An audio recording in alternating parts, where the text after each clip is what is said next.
എൻ്റെ വലിയൊരു ക്രഷായിരുന്നു. പക്ഷെ ഇന്ന് ഞാനിങ്ങനെ അഭിനയിക്കുമ്പോൾ എനിക്ക് ഭയങ്കര ഫാൻ മൊമെന്റ് ആണ്. ഇനിയിപ്പൊ അതിന്റെ ഒന്നും ആവശ്യമില്ല. അപ്പൊ രജിതേട്ട പറഞ്ഞപ്പോ എല്ലാ ഗേൾസും അതെ അതെ അല്ല ആദ്യത്തെ ദിവസം അങ്ങനെയായിരുന്നു. ഇങ്ങനെ എലിമയില് എനിക്ക് വലിയ ഇഷ്ടമായിരുന്നു. അങ്ങനെയൊക്കെ 2 ദിവസം കഴിഞ്ഞപ്പോ വാ ഇരിക്കി എന്താ ഷോർട്ട് റെഡി ആയോ?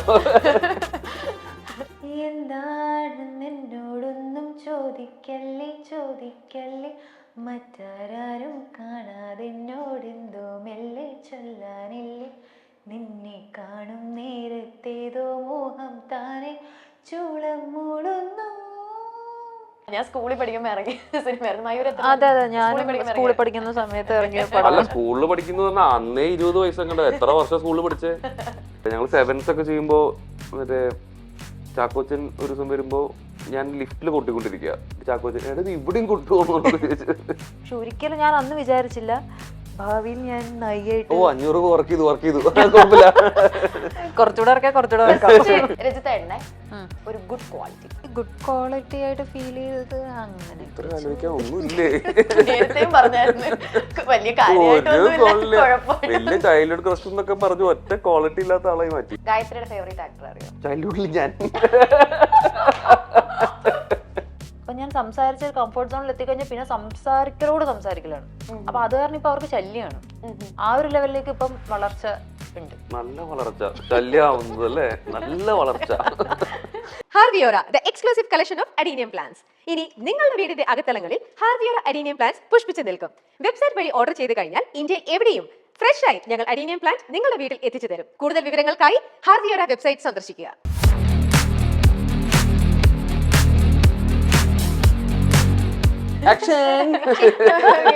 Hi hello milestone makers presence അങ്ങനെ പറ. വെൽക്കം രജിത്. മയൂര. എനിക്ക് മയൂര എന്നാണ്. മയൂര അല്ല ഗായത്രി മയൂര എന്നാ. പക്ഷെ മയൂര അല്ലേ കുറച്ചും കൂടെ രസം. അല്ലാതെ ഞാൻ പേര് മറന്നുപോയിട്ടല്ല. ഏതായാലും കുഴപ്പമില്ല. എനിക്ക് മയൂര എന്നുള്ള പേരാണ് പെട്ടെന്ന് എനിക്ക് ക്യാച്ച് ചെയ്തത്.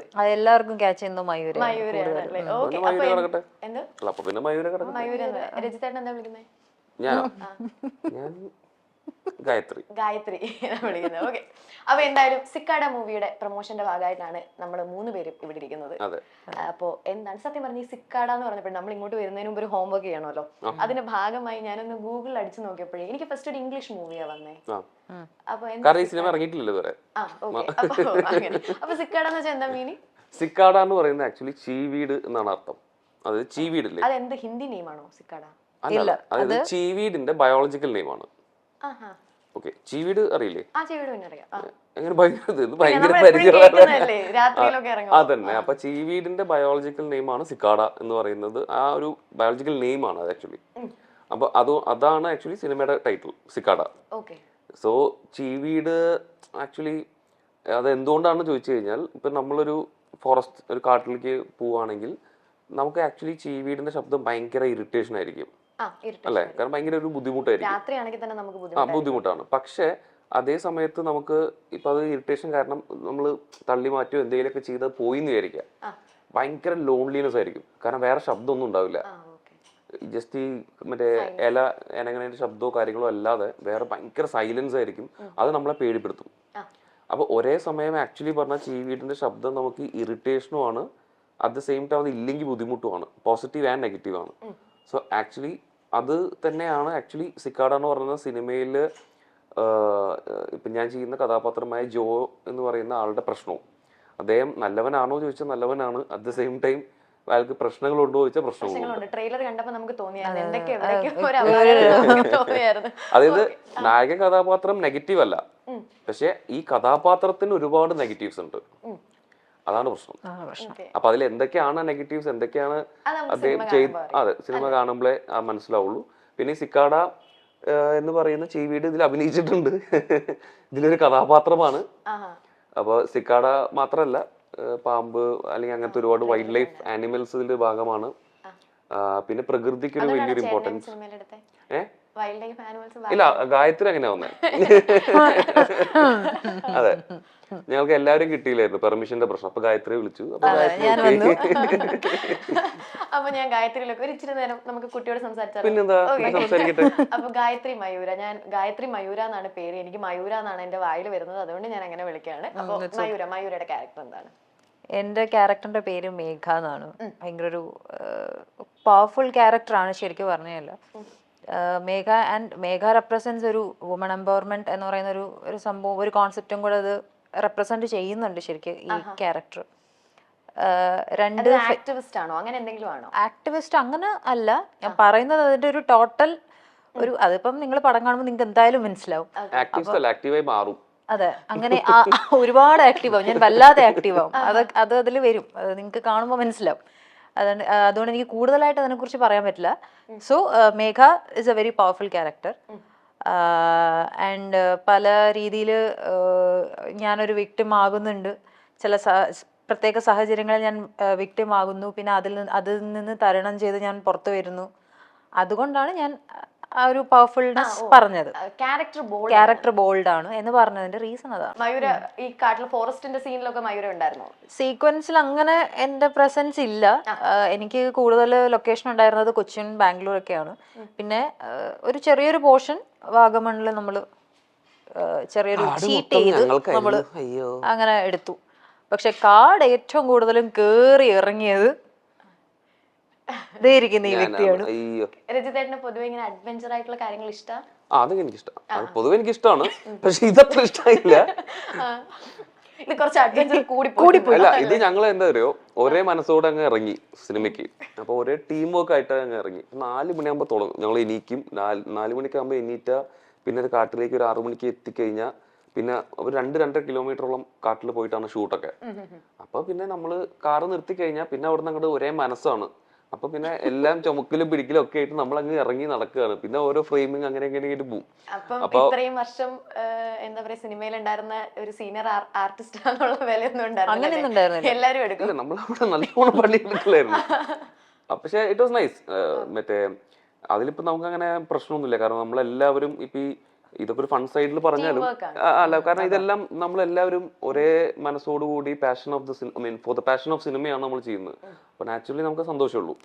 പിന്നെ നേരത്തെ ഇപ്പൊ ഗായത്രി പറഞ്ഞതിന്റെ ഒരു എക്സ്റ്റൻഷൻ ആയിട്ട് ഞാൻ പറയുന്നത്, ഇപ്പൊ നമ്മുടെ ചുറ്റും ഒരുപാട് ഇപ്പൊ സ്ത്രീകൾക്കെതിരെയുള്ള ആക്രമണം, അല്ലെങ്കിൽ ഇപ്പൊ ഈവൻ ലൈക്ക് ഇപ്പൊ കുറച്ചു കാലം മുമ്പ് വരെ പോലും നമ്മൾ എഴുതി കാണിക്കേണ്ട ആവശ്യമില്ലായിരുന്നു. പക്ഷെ ഇപ്പൊ അത് എഴുതി കാണിക്കണം. കാരണം അത്രയ്ക്കധികം പ്രശ്നങ്ങൾ വന്നു തുടങ്ങി. അപ്പോൾ ഒരുപാട് നമുക്ക് ഭയങ്കര ടോണ്ടിങ് ആയിട്ടുള്ള ഒരുപാട് നെഗറ്റീവ് ന്യൂസുകളൊക്കെ വരുന്ന ഒരു കാലഘട്ടമാണല്ലോ. അപ്പം ആക്ച്വലി ഇതിലത്തെ ഈ കഥാപാത്രമായ ജോ ഒരു പെർഫെക്റ്റ് എക്സാമ്പിൾ ആണ്. ഇൻഫ്ലുവൻസ് ചെയ്യാൻ പറ്റുന്ന ഒരു എക്സാമ്പിൾ ആണ്. ഒരാൾ എങ്ങനെ ആവരുത്. ഇത് സിനിമ കണ്ടു കഴിഞ്ഞാൽ ഈ നായക കഥാപാത്രം പോലെ ഒരിക്കലും ആവരുത്. അപ്പോൾ അത്തരത്തിലുള്ള കുറെ മൊമെന്റ്സ് ഈ സിനിമയിലൂടെ പോകുന്നുണ്ട്. അപ്പൊ അതിന്റെ ഒരു കർമ്മ, അല്ലെങ്കിൽ അത് നമുക്ക് ഈ പറഞ്ഞ പോലെ നമ്മൾ ചെയ്യുന്നതിന് തിരിച്ചു കിട്ടുന്ന ഒരു കൂലി എന്നൊക്കെ പറയുന്ന ഒരു പാറ്റേണിലൊക്കെയാണ് പോകുന്നത്. സോ അതിലാണ് ഈ വുമൺ എംപവർമെന്റും അല്ലെങ്കിൽ നമ്മുടെ ഈ ഒരു എന്താ പറയാ ഓവർ യൂസ് ഓഫ് ഡ്രഗ്സും അല്ലെങ്കിൽ അങ്ങനത്തെ ഒരുപാട് സംഭവങ്ങൾ സയൻസ്. അതെ അതെ. അപ്പൊ രജിതേട്ടൻ പറഞ്ഞല്ലോ, രജിതേട്ടന്റെ ക്യാരക്ടർ ഒരാൾ എങ്ങനെ ആവരുതെന്നാണ്. രജിതേട്ടന്റെ എന്തെങ്കിലും ഒരു ക്വാളിറ്റി അല്ലെങ്കിൽ എന്തെങ്കിലും ഒരു നേച്ചർ ഇങ്ങനെ ആവരുതായിരുന്നു മനുഷ്യർ എന്ന് തോന്നിയിട്ടുണ്ടോ മയൂരയ്ക്ക്? അങ്ങനെ തമാശക്ക് അങ്ങനെ ഭയങ്കര സീരിയസ് ആയിട്ടൊന്നും ആലോചിക്കണ്ട. 500 രൂപ തന്നിട്ടുണ്ട്, കുറച്ച് പൊക്കി പറഞ്ഞേ പറ്റൂ. അങ്ങനെ ചോദിച്ചാൽ അങ്ങനെ ക്വാളിറ്റിയിൽ എനിക്ക് അങ്ങനെ വലിയ പ്രശ്നമുള്ളതായിട്ട് ഇതുവരെ ഇല്ല. ഇതുവരെ എനിക്ക് അങ്ങനത്തെ വലിയ പ്രശ്നം എടുത്ത് പറയാനും ഒന്നുമില്ല, പറയാതിരിക്കാനും പൊക്കി പറയാനായിട്ടും അങ്ങനെ ഒന്നും ഇല്ല. അങ്ങനെ താത്തിക്കെട്ടി 500 രൂപ പോരാ. ഓക്കെ, അപ്പൊ ഞാൻ രജിതേട്ടനോട് ഒരു ക്വസ്റ്റ്യൻ ചോദിക്കട്ടെ. അതായത് രജിതേട്ടൻ വിചാരിക്കായിരിക്കും എല്ലാ ഇന്റർവ്യൂവിൽ വന്നാലും എല്ലാരും ചിലപ്പോ ഇത് ചോദിക്കായിരിക്കും, എന്തായിരിക്കും? എവിടെയായിരുന്നു ഇത്രയും കാലം ഗോൾ. ഗോൾ. അപ്പം നമ്മളുടെയൊക്കെ ഒരു ചൈൽഡ്ഹുഡ് ക്രഷ് ആണെന്ന് വേണമെങ്കിൽ പറയാം. എന്റെ ചൈൽഡ്ഹുഡ് ക്രഷ് ആയിരുന്നു. എനിക്ക് ആ പാട്ട് ഭയങ്കര ഇഷ്ടമാണ്. എനിക്ക് ഭയങ്കര ഇപ്പോഴും നമ്മള് 90s കിഡ് ആയത് കാരണം 2000 ഇറങ്ങിയ സിനിമയാണ്, ബട്ട് സ്റ്റിൽ ആ പാട്ട് നമ്മൾ ഇപ്പോഴും വൈബ് ചെയ്യുന്ന പാട്ടാണ്. ഇത് എല്ലാവരും വന്ന് ഈ ചൈൽഡ്ഹുഡ് ക്രഷ് കേട്ട് ഞാനും എടുത്തു. ഞാൻ ഇത് എല്ലാ ഇന്റർവ്യൂവിലേക്കും ഫസ്റ്റ് തൊട്ട് ഇപ്പൊ ഞാൻ കേൾക്കുന്ന കേട്ട് ഞാനൊരു 50 വയസ്സ് 60 വയസ്സായ ഫീലിംഗ് ആയിപ്പോ എനിക്ക്. അല്ല, ഞാനതാ പറയാൻ ഞാൻ സ്കൂളിൽ പഠിക്കുമ്പോ ഇറങ്ങിയ സിനിമയായിരുന്നു മയൂര. അതെ അതെ, ഞാൻ സ്കൂളിൽ പഠിക്കുന്ന സമയത്ത് ഇറങ്ങിയ. അല്ല, സ്കൂളിൽ പഠിക്കുന്നു പറഞ്ഞാൽ അന്നേ 20 വയസ്സെങ്ങണ്ട. എത്ര വർഷം സ്കൂളിൽ പഠിച്ചേ? അപ്പൊ അങ്ങനെ അത് നോക്കിട്ടില്ല, പ്രായം പറയണം. എനിക്ക് അങ്ങനെ വർഷം പഠിച്ചിട്ടെന്ന കാര്യം അല്ല പ്രായം ശരിക്കും പറഞ്ഞാൽ എന്റെ വലിയൊരു ചൈൽഡ്ഹുഡ് ക്രഷ് ആയിരുന്നു. ഞാൻ ഒരിക്കലും പ്രതീക്ഷിച്ചിരുന്നില്ല. അന്ന് ഞാൻ ഈ പാട്ട് കേൾക്കുമ്പോഴൊക്കെ നമ്മളെന്ത് ഫീച്ചർ എന്ത് രസമല്ലേ അങ്ങനെ. ഇത് പിന്നെ നോട്ട്ബുക്കിൽ ആ പുള്ളിയുടെ പേരെന്താ, സ്കന്ദ ഒക്കെ ആ ഒരു ടൈമിന് നമുക്ക് ഭയങ്കര ക്രഷ് തോന്നിയ ടീംസ് ആണ്. പക്ഷെ ഒരിക്കലും ഞാൻ അന്ന് വിചാരിച്ചില്ല ഭാവിയിൽ ഞാൻ നായികയായിട്ട് 500 വർക്ക് ചെയ്തു കുഴപ്പമില്ല. കുറച്ചുകൂടെ ഇറക്കാം. രജിത്തേട്ടനെ അടുത്ത് കണ്ടപ്പോ എന്താ തോന്നിയത്? എനിക്ക് ഈ കാര്യമാണ് ചൈൽഡ്ഹുഡ് ക്രഷ് അല്ലേ, അപ്പൊ ഞാനത് ചോദിക്കാം. അല്ല അതല്ലെന്ന് അങ്ങനെയാണ് വിചാരിച്ചെന്ന്. ഇതാണ് പുലിവാൽക്കല്യാണത്തിന് പറഞ്ഞ കളക്ടർ എന്ന് പറഞ്ഞപ്പോ ഇതാണ് കളക്ടർ എന്ന് പറഞ്ഞു. അതേപോലെ ഇതാണ് അങ്ങനെയല്ല. നമ്മളിങ്ങനെ ചില കാര്യങ്ങൾ ഞാൻ സീരിയസ് ആയിട്ട് വരട്ടെ. ചില കാര്യങ്ങള് നമ്മളിങ്ങനെ ചിലപ്പോ നമ്മൾ വെറുതെ ആഗ്രഹിച്ചു വന്ന ചില കാര്യങ്ങളുണ്ടാവും. കുറേ നാള് കഴിയുമ്പോ അത് നടക്കും. അങ്ങനെ ഒരു മൊമെന്റ് എനിക്ക് അങ്ങനെ ഒരു ഫാൻ മൊമെന്റ് ആയിരുന്നു അത്. ഞാനപ്പം ആദ്യം ഞാൻ പുള്ളിനെ മീറ്റ് ചെയ്ത സമയത്ത് ഞാനിങ്ങനെ ആ ടൈമിൽ തന്നെ ഞാൻ പറഞ്ഞു, ഓർമ്മയുണ്ട്, മറ്റേ ലൊക്കേഷനിൽ വെച്ചിട്ട് ഞാൻ പറഞ്ഞിരുന്നു എന്റെ പണ്ടത്തെ ക്രഷ് ആയിരുന്നു. പക്ഷെ ഒരിക്കലും ഞാൻ അന്ന് പ്രതീക്ഷിച്ചില്ല. അല്ല അന്ന് ഞാൻ ഇങ്ങനെയല്ല, ഭയങ്കര എളിമയിൽ ഞാനിങ്ങനെ പറഞ്ഞു എന്റെ വലിയൊരു ക്രഷ് ആയിരുന്നു. പക്ഷെ ഇന്ന് ഞാനിങ്ങനെ അഭിനയിക്കുമ്പോൾ എനിക്ക് ഭയങ്കര ഫാൻ മൊമെന്റ് ആണ്. ഇനിയിപ്പൊ അതിന്റെ ഒന്നും ആവശ്യമില്ല. അല്ല ആദ്യത്തെ ദിവസം അങ്ങനെയായിരുന്നു. ഇങ്ങനെ എളിമയില് എനിക്ക് വലിയ ഇഷ്ടമായിരുന്നു. അങ്ങനെയൊക്കെ 2 ദിവസം കഴിഞ്ഞപ്പോ വാ ഇരിക്കും, എന്താ ഷോർട്ട് റെഡി ആയോ? അപ്പൊ 2017 ഗോൾ ഇറങ്ങുന്നത്. 17 ഇയേഴ്സ് ആയിട്ടുണ്ട് എന്തായാലും. എന്റെ കണക്ക് ശരിയാണെങ്കിൽ 17 വർഷം. അപ്പോ അതിനകത്ത് എന്താണ് എന്നോട് പാട്ട് നമ്മൾ ഭയങ്കര റൊമാൻറ്റിക് സോങ് ആണ്. And coming to this movie, ഇതിനകത്തും ഒരു റൊമാൻറ്റിക് സോങ് ഉണ്ട് നിങ്ങൾ രണ്ടുപേരും കൂടെ ആയിട്ട്. അപ്പൊ രജിത്തേട്ടൻ എങ്ങനെ പൊതുവെ ഭയങ്കര റൊമാൻറ്റിക്കാ?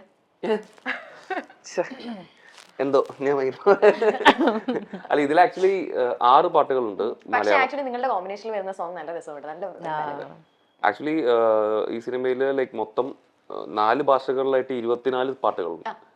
ആൻഡ് ഇതിലിപ്പോ 6 പാട്ടുകൾ എന്ന് വെച്ചാൽ അങ്ങനെ ഒരു പ്യുവർലി ഒരു 5 മിനിറ്റ് സോങ് അങ്ങനെയല്ല, പല പല സിറ്റുവേഷൻസിനനുസരിച്ചുള്ള പാട്ടുകളാണ്. കാരണം ഈ സിനിമയിൽ ആക്ച്വലി ഒരു ഡയലോഗ്സ് എന്ന് പറയുന്നതിന് ഒരു 3-ാം സ്ഥാനമേ ഉള്ളൂ. ഡയലോഗ് ഓറിയന്റഡ് സിനിമയല്ല. ഇതിന് മോസ്റ്റ്ലി കൺവേ ചെയ്യുന്ന എല്ലാം തന്നെ ഒബ്വിയസ്ലി എക്സ്പ്രഷൻസ് ഓർ ആക്ടിങ് ആ സംഭവം ഉണ്ടെങ്കിൽ പോലും ഏറ്റവും കൂടുതൽ കൺവേ ചെയ്യപ്പെടുന്നതെല്ലാം സൗണ്ട് ഡിസൈനിങ്ങും പാട്ടുകളിലൂടെയാണ്. പാട്ടുകൾ ആസ് ഇൻ ബാക്ക്ഗ്രൗണ്ട് സ്കോർ. അപ്പൊ അതിന്റെ സിറ്റുവേഷനിൽ വരുന്ന ഒരു 6 പാട്ടുകളാണ്. അപ്പൊ അതിലുള്ള ഒരു ഡുവറ്റ് റൊമാൻറ്റിക് സോങ് ആണ് ഞങ്ങളുടെ പാട്ട് തുലാമഴ. അതെ, തുലാമഴ എന്ന് പറയുന്ന പാട്ട്. അപ്പൊ നമുക്ക് ഇനി ഒരു ചെറിയൊരു ഗെയിം സെഷനിലേക്ക് പോവാം. അതാണല്ലോ സാധാരണ ശീലം. ആ ശീലം ഞങ്ങൾ മാറ്റുന്നില്ല. ചെറിയൊരു ഗെയിം സെഷനിലേക്ക് പോവാം. ഓക്കെ, എന്റെ കയ്യിൽ എസ്സും ഉണ്ട് നോയും ഉണ്ട്. ബൈ ദ ബൈ, നമ്മളുടെ സിനിമയുടെ ട്രെയിലർ എത്ര പ്രാവശ്യം കണ്ടിട്ടുണ്ട് നിങ്ങൾ? ട്രെയിലറോ? ഞാൻ ബിഫോർ റിലീസ് ഒരു തവണയും ആഫ്റ്റർ റിലീസ് ഒരു തവണയാണ് ഫുൾ ഒറ്റ സ്ട്രെച്ച് ഇരുന്ന് കണ്ടത്. ഞാൻ അങ്ങനെ എണ്ണം പറയാനായിട്ടില്ല, എന്നാലും 4 വട്ടം 5 വട്ടം. 4 വട്ടം 5 വട്ടം. ഓക്കെ, അപ്പൊ നിങ്ങളുടെ മെമ്മറി എത്രയുണ്ടെന്ന് ടെസ്റ്റ് ചെയ്യാനുള്ള ഒരു റൗണ്ട് ആയിട്ട് നിങ്ങൾ മെമ്മറിയാണോ? അപ്പൊ നമുക്കൊരു മെമ്മറി ടെസ്റ്റിംഗിലേക്ക് കിടക്കാം. അതായത് ഞാൻ ചോദിക്കാൻ പോകുന്ന ചോദ്യങ്ങളൊക്കെ വളരെ വെറൈറ്റി ആണ്. നിങ്ങൾ വേറെ എങ്ങും കണ്ടിട്ടുണ്ടാവില്ല. ഒന്നുമില്ല. അതായത് നിങ്ങളുടെ ട്രെയിലറിനകത്ത് ഞാൻ ഒരു 3-4 ചോദ്യം ചോദിക്കും. ഓക്കെ, അല്ല അപ്പൊ ഈ യെസും നോയും ഞാൻ എവിടെ വെക്കും? ഇതിന് ആൻസർ അറിയാവുന്ന ആള് യെസ് എടുക്കുക. സമ്മതിച്ചോ? വേണ്ടായിരുന്നു. ഇത്രയും കൊല്ലം കഴിഞ്ഞ് വന്നപ്പോ ഇത് അറിഞ്ഞിരുന്നെങ്കിൽ ഞാൻ ആ ട്രെയിലർ ഒരു വാക്കൊന്ന് പറഞ്ഞിരുന്നെങ്കിൽ. ഓക്കെ, സോ നമുക്ക് ഗെയിം സ്റ്റാർട്ട് ചെയ്യാം. ഫസ്റ്റ് ക്വസ്റ്റ്യൻ, നിങ്ങളുടെ ട്രെയിലറിന് സോ ഫാർ എത്ര വ്യൂസ് ഉണ്ട്? കറക്റ്റ് പറയണം, കണക്കിന്റെ കാര്യത്തിൽ കൃത്യമായിരിക്കണം. യെസ്, ഓക്കെ പറ. 265K. അത്രയില്ല, കുറച്ച് കുറയ്ക്ക്. 235K. കുറച്ചും കൂടെ. 225K. പക്ഷെ ഇതിന് പോയിന്റ് കൊടുക്കാൻ പറ്റത്തില്ല. ഞാൻ കറക്റ്റ് എത്തി. ഞാൻ 266 2 നടുവിലത്തെ ഒരൊറ്റ ഡിജിറ്റേ മാറിയിട്ടുള്ളൂ. 1 പോയിന്റ്. പ്രൈസ് ഉണ്ടല്ലോ അല്ലേ? പ്രൈസ് ഉണ്ടല്ലോ.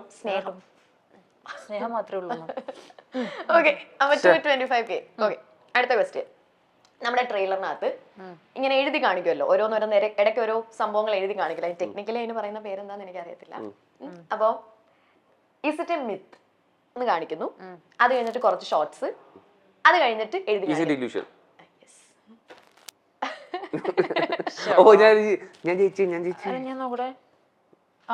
2 ഉണ്ട്. അപ്പൊ ഞാൻ ഇത് പുറത്തെടുത്തു.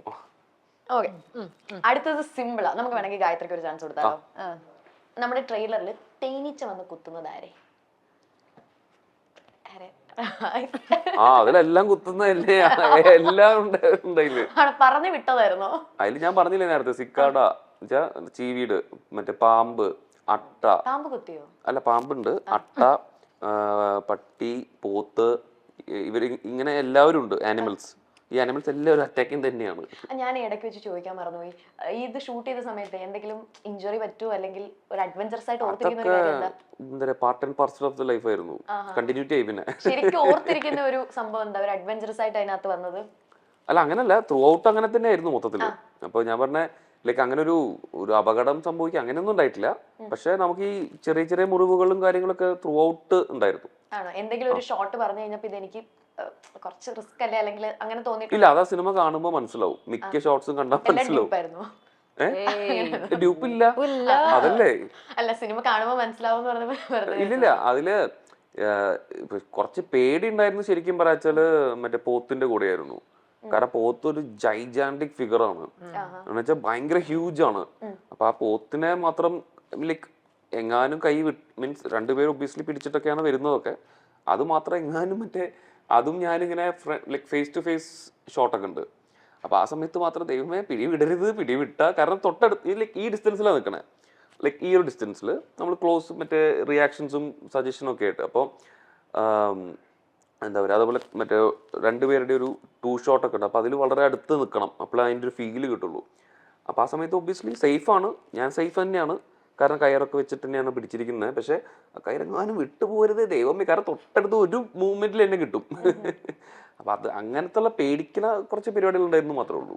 ഈ സ്ക്രിപ്റ്റ് വായിക്കുന്ന സമയത്ത് രജിതേട്ടന് ചില ഷോർട്സ് നമുക്ക് ഓൾറെഡി ഡയറക്ടറാണ്, അപ്പൊ നമുക്ക് വിഷ്വലൈസ് ചെയ്യാൻ പറ്റില്ല. ചിലപ്പോൾ അയ്യോ ഇത് ഇത്തിരി പ്രശ്നമാണല്ലോ, അല്ലെങ്കിൽ കുറച്ച് എന്താ പറയാ, കുറച്ച് പേടിക്കുന്ന അല്ലെങ്കിൽ ചെയ്യേണ്ട കാര്യമാണല്ലോ എന്നൊരു സാധനം ഉണ്ടാവുമല്ലോ. അപ്പം സ്ക്രിപ്റ്റില് ഏത് ഷോട്ടായിരുന്നു അത് ഭയങ്കര പേടിയായിട്ട് തോന്നിയത്?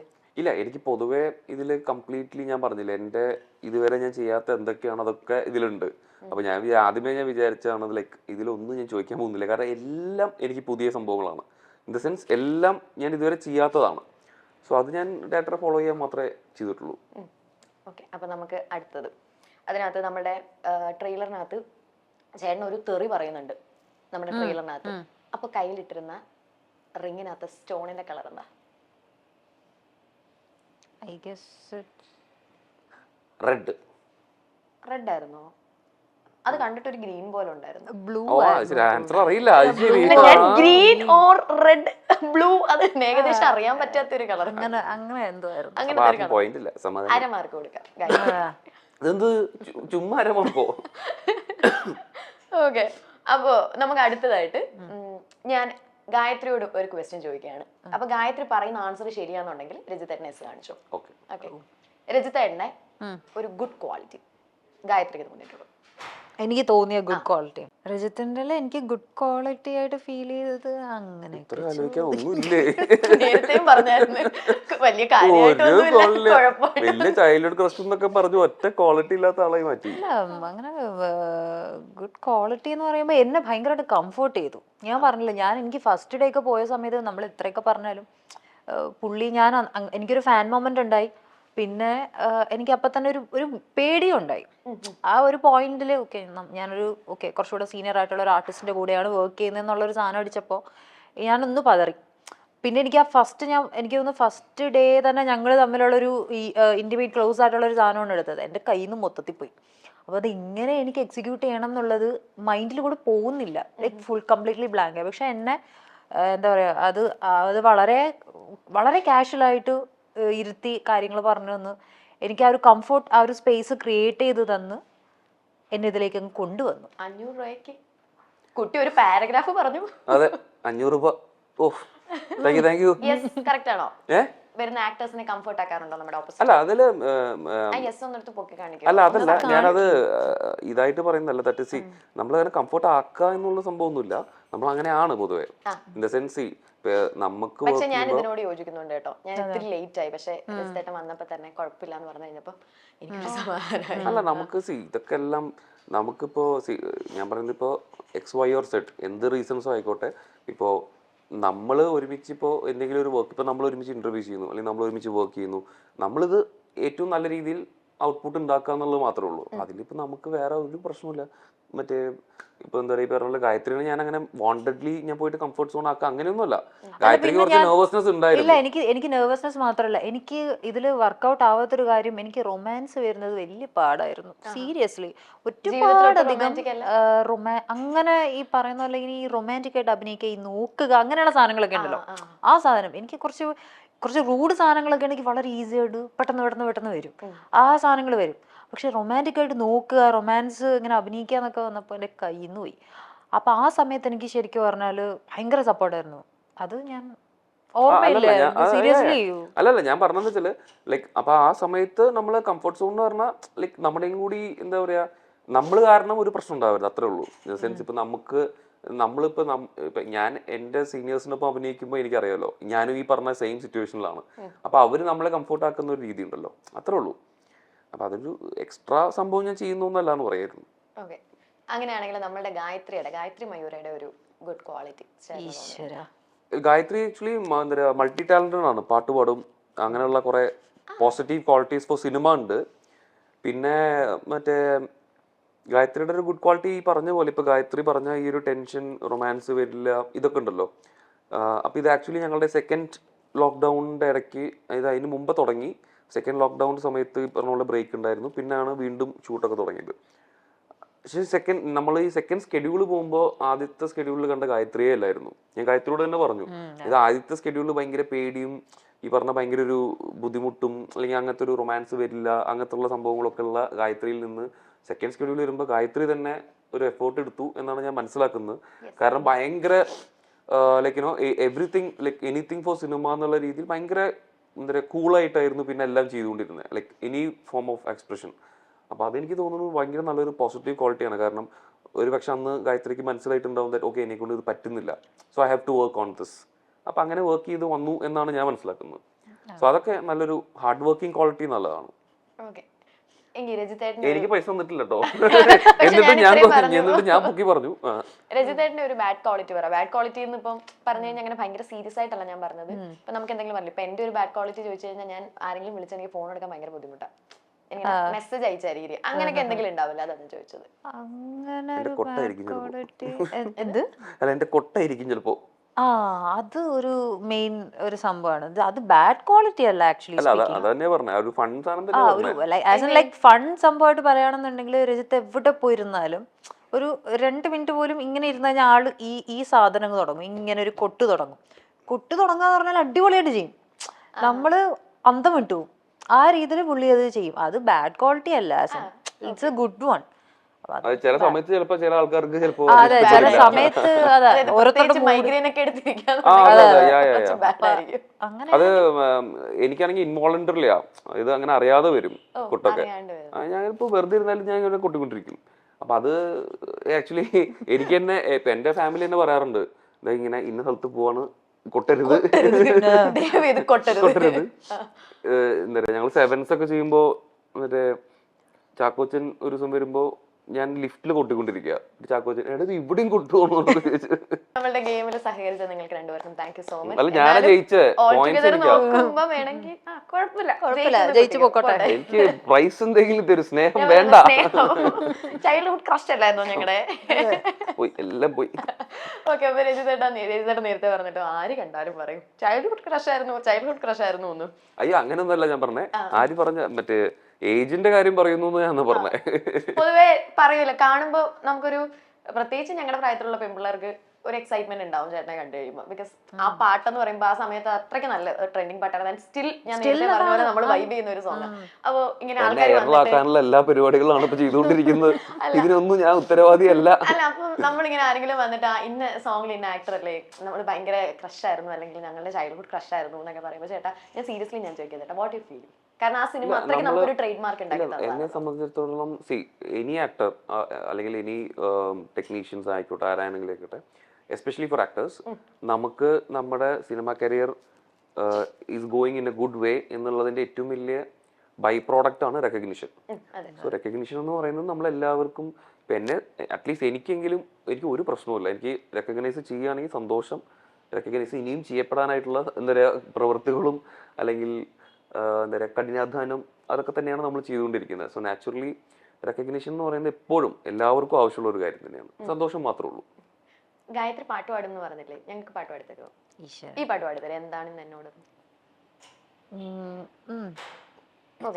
ആ പാട്ടിന്റെ ലൈനാണ് എനിക്ക് മറ്റേ പറയാനുള്ളത്. എന്നോട് പാട്ട് വയ്ക്കാൻ പറയരുത്, എന്താണെന്ന് എനിക്ക് അറിയില്ല. ഈശ്വര. ഓക്കെ, ഞാൻ ട്രൈ ചെയ്യാം. എനിക്ക് കറക്റ്റ് ആയിട്ട് ലിറിക്സ് ഒന്നും അറിയില്ല, ഞാൻ അത് ആദ്യമേ പറയാം. ലിറിക്സ് എടുത്ത് തരണോ? കിട്ടിയാൽ കൊള്ളാം. രണ്ടുപേരും പാടുന്നേ. അല്ല, ഞാൻ എന്താണ് എന്നോടൊന്നും ചോദിക്കല്ലേ ചോദിക്കല്ലേ, മറ്റാരും കാണാതെ എന്നോടെന്തോ മെല്ലെ ചൊല്ലാനില്ലേ, നിന്നെ കാണും നേരത്തേതോ മോഹം താനെ ചൂളം മൂടുന്നു. പറയൂ അതിനുള്ള രസം, പറയൂ അതിലെന്തു രസം, അറിയില്ല പറഞ്ഞു തരാൻ.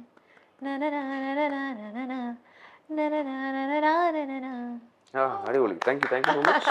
അടിപൊളി, വെരി ഗുഡ്, വെരി ഗുഡ്. ഞാൻ രജിതേട്ടന്റെ ഇൻസ്റ്റാഗ്രാമിലെ രജിതേട്ടന്റെ ഒരു പിക്ചറിന്റെ താഴെ രജിതേട്ടന്റെ ക്യാപ്ഷൻ എനിക്കതിങ്ങനെ കുറച്ച് ചിന്തിക്കാൻ വകയുണ്ടാക്കി. ഞാൻ ആ ക്യാപ്ഷൻ വായിച്ചു കേൾപ്പിക്കാം ഗൈസ്. ആവശ്യത്തിന് നെറ്റില്ല. അല്ല, രജിതേട്ടനും വൈഫായിട്ടുള്ള പിക്ചറാണ്. ഓക്കെ, സോ അതിന്റെ താഴത്തെ caption, do you believe in God? Yes. Do you believe in luck? Yes. Do you believe in your intuitions? Yes. Why? Because I have Shruti Mohandas by my side. Happiest birthday. പക്ഷേ ഇത് caption wise നല്ല അടിപൊളി ഒരു caption. എനിക്കിതിനകത്ത് do you believe in your intuitions? Yes എന്ന് കൊടുത്തു. അപ്പോൾ എനിക്ക് അതൊന്ന് ചോദിക്കണമെന്ന് തോന്നി. അല്ല, ഇൻറ്റ്യൂഷൻ എന്തുകൊണ്ട് അങ്ങനെ എഴുതിയെന്നോ? അല്ല, ഇൻറ്റ്യൂഷൻ ബിക്കോസ് ഞാനും വൈഫും ലൈക് ശ്രുതിയും, വൈഫിന്റെ പേര് ശ്രുതി എന്നാണ്. അപ്പോൾ ഞാനും ശ്രുതിയും ലവ് മാരേജ് അല്ല, ഞങ്ങൾ അറേഞ്ച്ഡ് മാരേജ് ആണ്. അപ്പോൾ ബേസിക്കലി അവിടെ വർക്ക് ചെയ്യുന്നത് ഒരു ഇൻറ്റ്യൂഷൻ ആണല്ലോ. അതായത് ഒബ്വിയസ്ലി ഞങ്ങൾ സംസാരിച്ച് അങ്ങോട്ടും ഇങ്ങോട്ടൊക്കെ അറിഞ്ഞതിന് ശേഷം തന്നെയാണ് നമ്മൾ അങ്ങോട്ടും ഇങ്ങോട്ടും ഒരു യെസ്സും കാര്യങ്ങളൊക്കെ വരുന്നത്. അത് വേറെ കാര്യം. പക്ഷെ ഞാൻ പറയുന്നത് നമ്മളൊരു 1 week 10 days ഐ മീൻ ആ ഒരു എമൗണ്ട് ഓഫ് ടൈം. പക്ഷെ ഞാനിപ്പോൾ എൻ്റെ ഇൻറ്റ്യൂഷൻ എന്ന് പറയാൻ കാരണം വെച്ചാൽ നമ്മളൊരു 1 week സംസാരിച്ചിട്ട് വിൽ ഡിസൈഡ് എന്നുള്ളതായിരുന്നു നമ്മുടെ ഒരു പ്ലാൻ. ഞാൻ 3rd day തന്നെ ഐ വാസ് ലൈക്ക് ഞാൻ റെഡിയാണ്. ഞാൻ പറഞ്ഞു 3rd day തന്നെ. അറൌണ്ട് ഒരു 5th day ശ്രുതിയും പറഞ്ഞു. ബിക്കോസ് അല്ല, സിനിമകൾ കണ്ടിട്ടുണ്ട് ഒബ്വിയസ്ലി. ഞാൻ എൻ്റെ വൈഫിന് ഫസ്റ്റ് കണ്ടപ്പോൾ ഞാൻ പറഞ്ഞ കാര്യം ലൈക്ക് എന്നെ ഒരു ആക്ടറായിട്ട് കാണരുത്, ഞാനൊരു ഡയറക്ടർ ആവാൻ പോവാണെന്നാണ് പറഞ്ഞത്. അപ്പോൾ നമ്മുടെ മൂവി റിലീസ് ആവാൻ പോവാ. അപ്പോൾ എന്താ നമ്മുടെ ഓഡിയൻസിനോട് പറയാനുള്ളത്? അപ്പോൾ സിക്കാഡ എന്ന് പറയുന്നത് ഞങ്ങളുടെ ഏറ്റവും പുതിയ സിനിമ August 9th തിയേറ്ററിൽ എത്തുകയാണ്. ഒരു ഭയങ്കര വലിയ എന്താ പറയുക എക്സ്ട്രാവഗന്റ് സിനിമയോ ബ്രഹ്മാണ്ഡ സിനിമയോ ഒന്നുമല്ല, ഒരു കൊച്ചു സിനിമയാണ്. ഞങ്ങളുടെ എല്ലാവരുടെയും ഒരു ആഗ്രഹം പോലെ ഒരു നല്ല സെൻസിറ്റീവ് ടോപ്പിക്കെല്ലാം പറയുന്ന ഒരു ചെറിയ സിനിമയാണ്. നിങ്ങളെല്ലാവരും തിയേറ്ററിൽ തന്നെ പോയി കാണുക. കണ്ടാൽ തീർച്ചയായിട്ടും നിങ്ങൾ കൊടുക്കുന്ന പൈസയ്ക്ക് ഒരു മോശമല്ലാത്തൊരു അനുഭവം ഞങ്ങൾക്ക് എന്തെങ്കിലും ഉറപ്പ് തരാൻ സാധിക്കും. സോ എല്ലാവരും തിയേറ്ററിൽ പോയി കാണുക, ഞങ്ങൾ അനുഗ്രഹിക്കുക. അതെ, സിക്കാഡ August 9 റിലീസ് ചെയ്യാണ്. വളരെ ചെറിയൊരു പടമാണ്. ഇതല്ല ഇപ്പൊ ഞാൻ പറഞ്ഞേ, സെയിം കാര്യം തന്നെയാണ് എനിക്കും പറയാനുള്ളത്.